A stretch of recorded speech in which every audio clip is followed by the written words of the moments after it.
दर्शकबिन नमस्कार, डिभाइन नेपालमा यहाँहरूलाई स्वागत छ। दर्शकबिन, लुम्बिनी लायन्सले एनपिएल सिजन 2 को उपाधि उचाल्न सफल भएको छ। सुरुवाती चरणमा कसैलाई पनि लागेको थिएन कि लुम्बिनी लायन्स अन्तिम अवस्थासम्म पुगेर उपाधि नै हात पार्ला भन्ने सोचेको पनि थिएन। किन भन्दाखेरि लुम्बिनी लायन्सको सुरुवाती खेलहरू निकै नै फितलो देखिएको थियो, कमजोर देखिएको थियो। र प्लेअफमा जुन विराटनगर किङ्ससँग चाहिँ लुम्बिनीको प्रतिस्पर्धा भएको थियो, त्यसमा चाहिँ विराटनगर किङ्सलाई चाहिँ हराएर लुम्बिनीले चाहिँ फाइनलमा आफ्नो स्थान बनाएको थियो भने यतापट्टि सुदूरपश्चिमले चाहिँ पहिले नै फाइनलमा आफ्नो स्थान सुरक्षित गरिसकेको थियो। लगातार 6 खेल जितेर चाहिँ एउटा सकारात्मक सन्देश दिइसकेको लुम्बिनी जुन सुदूरपश्चिमले त्यसपछिका म्याचहरूमा केही म्याच हार्ने केही म्याच जित्ने गरेर चाहिँ फाइनलमा स्थान बनाएको थियो र उसले चाहिँ दोस्रो पटक यो दुःखद रूपमा चाहिँ एनपिएलको चाहिँ जुन फाइनलमा चाहिँ पराजित हुन परेको छ। पहिलो सिजनमा पनि फाइनलमा नै जनकपाल बोल्टसँग पराजित भएको थियो सुदूरपश्चिम रोयल्स भने दोस्रो सिजनमा चाहिँ यसपालि लुम्बिनी लायन्ससँग पराजित भएको छ। यो क्याप्टेन्सी जुन हाम्रो रोहित पौडेलले क्याप्टेन्सी गरेको लुम्बिनी लायन्स हो, एक हदसम्म रोहित पौडेल चाहिँ एनपिएलमा सफल भए भन्न पर्छ। जुन तरिकाले उपाधि जिते उनले, त्यो चाहिँ एक हदसम्म उनी सफल भएको हामी भन्न सक्छौँ। जुन लुम्बिनी लायन्सले चाहिँ Siddhartha bank NPL Nepal premier league season 2 को चाहिँ उपाधि जित्न सफल भएको हो। दर्शक, शनिबार कीर्तिपुर स्थित ट्यु क्रिकेट मैदानमा भएको खेलमा 6 विकेटले सुदूरपश्चिम रोयल्सलाई पराजित गर्दै लुम्बिनीले चाहिँ आफ्नो हातमा उपाधि हात पार्न सफल भएको हो। गत सिजनमा चाहिँ अङ्क तालिकाको पुछारमा रहेर चाहिँ सबैभन्दा पहिला बाहिरिएको टिम हो लुम्बिनी लायन्स।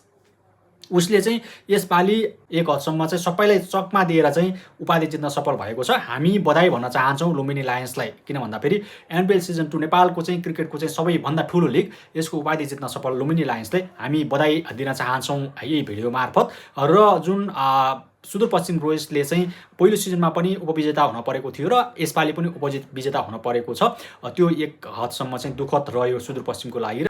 कुनै समय सुरुवाती चरणमै बाहिरिने अवस्थामा पुगेको थियो लुम्बिनी लायन्स चाहिँ। दर्शकबिन, पहिलो खेलमा लुम्बिनी लायन्सलाई चाहिँ 6 विकेटले पराजित गरेको लुम्बिनी त्यसपछि लगातार 3 खेलमा चाहिँ पराजित भएको थियो। त्यो हिसाबले गर्दाखेरि चाहिँ लुम्बिनीको खेल निकै नै खराब बाटोमा लागेको थियो। त्यसपछि जुन तरिकाले कमब्याक गर्यो त्यो निकै नै उत्कृष्ट रह्यो। लुम्बिनी लायन्स दोस्रो खेलमा चाहिँ कर्णाली एक्ससँग 9 विकेटले पराजित भएको थियो भने तेस्रो खेलमा चाहिँ काठमाडौँ गोर्खासँग 22 रनले पराजित भएको थियो।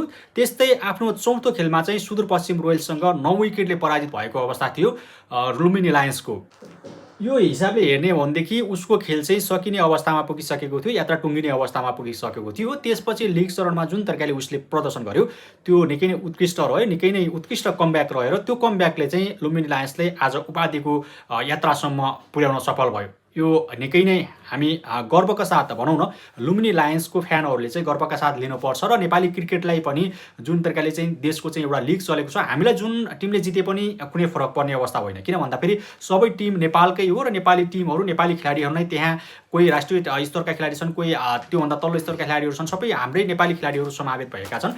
हामीलाई जुनसुकै टिमले जिते पनि केही हुने अवस्था थिएन, कुनै खुसीको माहौल सिर्जना हुने थियो। सफल रूपमा एनपिएल सम्पन्न भयो भनेर जुन तरिकाले लुम्बिनीले जित्यो, एक हदसम्म लुम्बिनी लायन्स बलियो हकदार चाहिँ बन्यो भन्न पर्छ यो एनपिएल सिजन 2 को उपाधिको लागि। लिग चरणमा चाहिँ जुन लुम्बिनी लायन्सले पोखरालाई 3 विकेट, विराटनगरलाई 5 विकेट र जनकपुरलाई 4 विकेटले पराजित गरेर चाहिँ अङ्क तालिकामा चौथो स्थान हासिल गर्न सफल भएको थियो र ऊ त्यसपछि चाहिँ यता प्लेअफमा पुगेको थियो। एलिमिनेटमा चाहिँ लुम्बिनीले काठमाडौँलाई 4 विकेटले हराएर दोस्रो क्वालिफायरमा आफ्नो स्थान सुरक्षित गरेको थियो। यस्तै दोस्रो क्वालिफायरमा पनि उसले विराटनगरलाई 40 रनले हराएर फाइनलमा स्थान पक्का गरेको हो।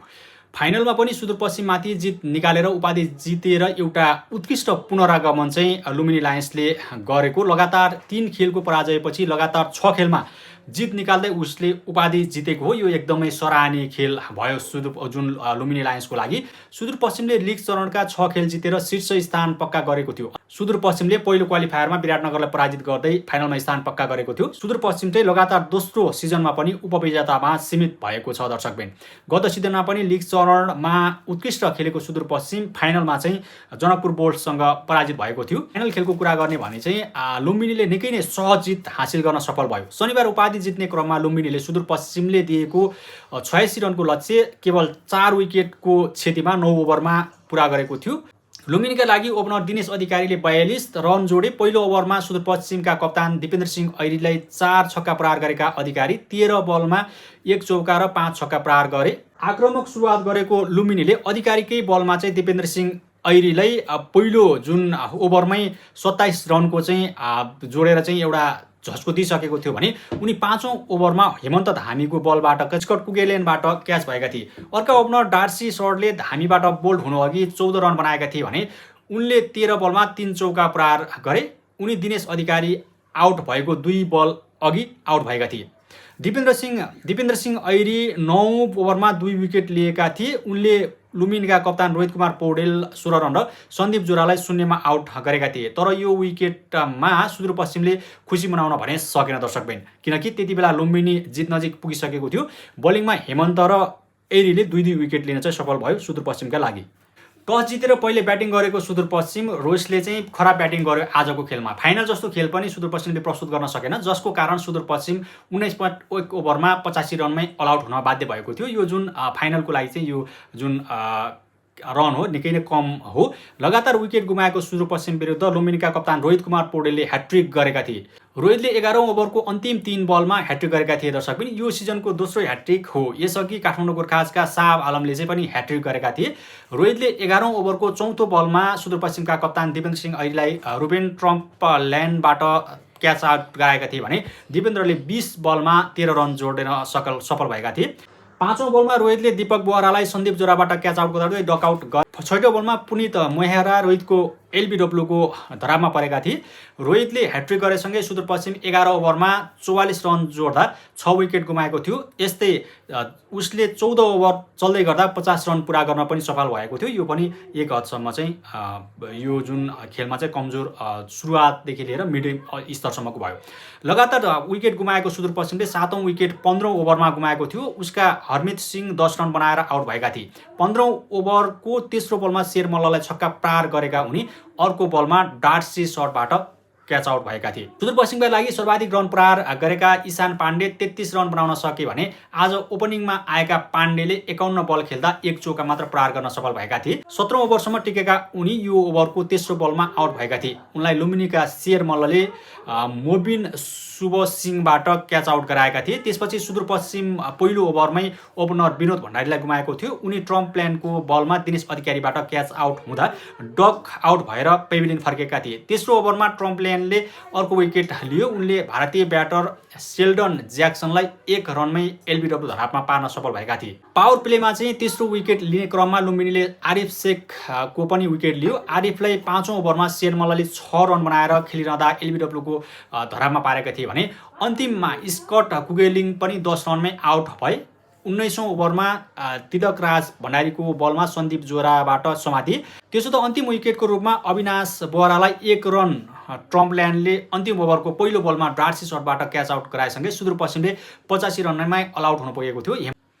हेमन्त धामी 7 रन बनाएर नट आउट रहेका थिए। बलिङको कुरा गर्ने हो भने लुम्बिनीका 3 बलरले 3-3 विकेट लिएका छन् दर्शकबिन। ट्रम्पल्यान्ड, रोहित र शेर मल्लको नाममा 3-3 विकेट रह्यो भने 4-4 ओभरमा बलिङ गर्दा रोहितले 12 रन र शेरले 18 रन खर्चिए। ट्रम्पल्यान्डले 2.1 ओभरमा 3 रन मात्र दिए। तिलक राज भण्डारीको नाममा 1 विकेट रह्यो।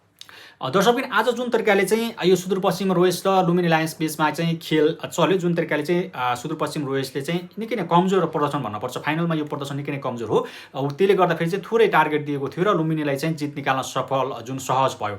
फाइनलमा चाहिँ यो तरिकाको टार्गेट अनि लुम्बिनीले चाहिँ यो तरिकाले जुन तरिकाले चाहिँ जुन मिट गर्यो उपाधि जित्नको लागि चाहिँ जुन तरिकाले चाहिँ रन ल्याएर चाहिँ 9 ओभरमै कम्प्लिट गर्यो, यो निकै नै यो उत्कृष्ट रह्यो र हामी लुम्बिनी लायन्सलाई बधाई दिन चाहन्छौँ भने सुदूरपश्चिम रोयसलाई पनि उपविजेताको रूपमा चाहिँ बधाई दिन चाहन्छौँ। जनकपुर बुल्स चाहिँ जुन तरिकाले अघिल्लो सिजनको चाहिँ लिग च्याम्पियन भएर यसपालि चाहिँ निकै कमजोर प्रदर्शन गरेर चाहिँ आउट हुन पुगेको थियो। हुन त जित्ने खेलमा जित्ने भनेको एउटा टिमले हो, सबैले जित्ने कुनै पनि टिम हुँदैन, एउटाले जित्ने हो र पनि प्रदर्शन कस्तो रह्यो भन्ने कुरा हो। त्यसले गर्दाखेरि समग्रमा एनपिएल सफल भयो, पहिलो सिजन सक्सेस भयो र दोस्रो सिजन पनि आज सम्पन्न भएको छ। क्यानले चाहिँ जुन आयोजना सुरुवात गरेको थियो अघिल्लो सिजनदेखि यो जुन एनपिएलले चाहिँ नेपालको क्रिकेटको हाइपलाई निकै नै उत्कृष्ट लेभलमा पुर्याएको छ। अन्तर्राष्ट्रिय स्तरमा पनि निकै नै ठुलो यो मेसेज दिएको छ र फ्लड लाइनमा यसपालि त 22वटा खेल त फ्लड लाइटमै नै खेलाइएको थियो। त्यो पनि नेपालको लागि एउटा प्लस पोइन्ट भयो र नेपाली क्रिकेटको लागि चाहिँ एउटा अर्को सफलता भयो। यसको लागि हामी क्यानलाई पनि बधाई दिन चाहन्छौँ र सम्पूर्ण खेलप्रेमी दर्शक श्रोताहरूलाई चाहिँ हामी बधाई दिँदै यो भिडियोबाट म बिदा हुन चाहन्छु। जय क्रिकेट।